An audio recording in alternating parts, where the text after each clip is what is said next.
April 24th, 2026, and we've got a packed one. Quick shout out to today's sponsor Compete Token, the gaming crypto that actually has real games. Link in the description. The next Fed chair might literally own a bag of Solana. The DOJ just dropped its criminal investigation into Jerome Powell, which was the only thing blocking Trump's pick Kevin Warsh from sailing through the Senate. Kalshi traders went from 30% odds on confirmation to over 80% in a single afternoon. And here's the part crypto Twitter can't stop screenshotting. Warsh has disclosed stakes in Solana, Polymarket, Polychain, Dapper Labs, and a handful of other crypto projects. He also called a Fed-issued digital dollar quote bad policy on the record. Senator Warren is calling him a sock puppet, which, after watching Powell hold rates high for a year straight, actually sounds pretty good to us. Bitcoin ETFs just soaked up over $2 billion in 8 straight days, the longest inflow streak since last October. BlackRock's ETF alone did about 75% of the lifting. Bitcoin ripped from 68,000 to 77,000 while this bid was rolling in. The catch: short-term holders are quietly dumping into the rally at 3 times the rate that's marked every local top this year. Somebody is handing Wall Street $2 billion in Bitcoin right at the 80,000 cost basis. Whether this rips or reverses, we find out north of 80 grand. An Italian researcher named Giancarlo Lelli just won one whole Bitcoin for breaking a 15-bit elliptic curve key on public quantum hardware. That's 512 times bigger than the previous public demo, done in 7 months. Bitcoin uses 256-bit keys, so relax, Satoshi's coins are safe this week. But Google's own paper now puts the cost of a full Bitcoin break below 500,000 qubits, down from earlier estimates in the millions. Roughly 6.9 million Bitcoins sit in wallets with exposed public keys. That's about a third of all supply, Satoshi's stash included. The quantum-resistant Bitcoin upgrade just went from nerd theory to please developers hurry. Tom Lee's Bitmine just picked up another 10,000 Ether straight from the Ethereum Foundation for about $23.8 million.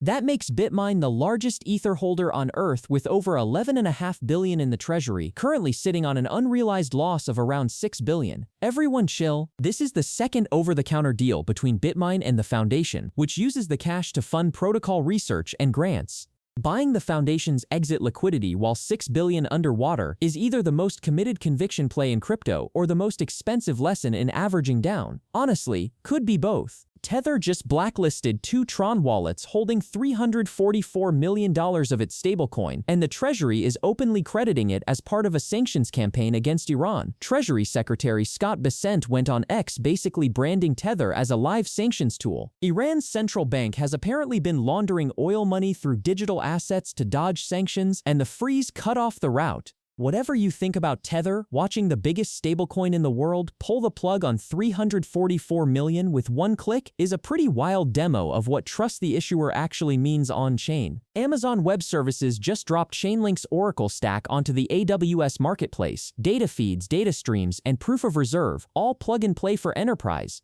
AWS runs roughly 31% of the global cloud, and now every enterprise dev can pull Chainlink into their pipeline like it's just another cloud service. Chainlink has already secured $29 trillion in transaction value across more than 80 blockchains, quietly becoming the default data layer of crypto while everybody else chases memo coins. Meanwhile, the token is down about 37% on the year. Sometimes the fundamentals in the chart live in different zip codes. Morgan Stanley just launched a money market fund built specifically to manage stablecoin issuer reserves, and they're coming directly for BlackRock's lunch.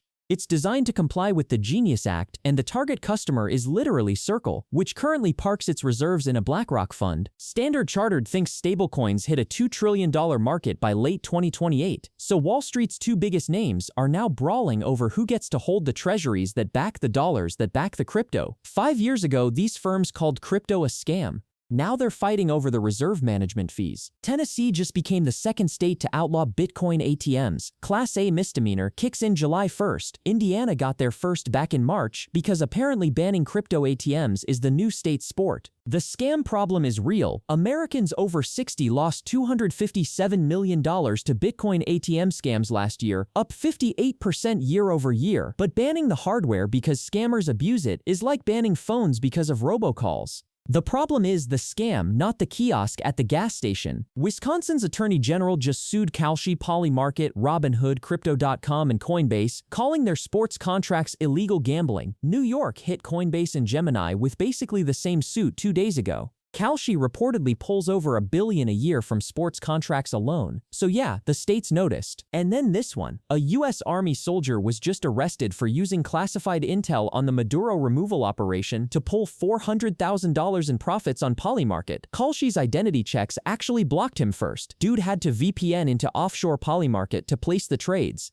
The unexpected moral of the story is that identity verification works. Who knew? Jane Street just asked a federal court to throw out Terraform Labs' lawsuit, trying to blame them for the $40 billion UST and Luna collapse. Duquan is already serving 15 years for the fraud, and he told the court, quote, he was alone responsible for everyone's pain. So the estate is now trying to pin the blame on a trading firm for doing what trading firms do, which is trade. Terra built a circular stablecoin held together with duct tape. It collapsed exactly the way everyone warned, and the bankruptcy estate is out here asking Jane Street to pay the bill. Cute try. One more quick reminder. Today's sponsor Compete Token, the gaming crypto with real games. Links in the description. That's the pulse. We'll see you tomorrow.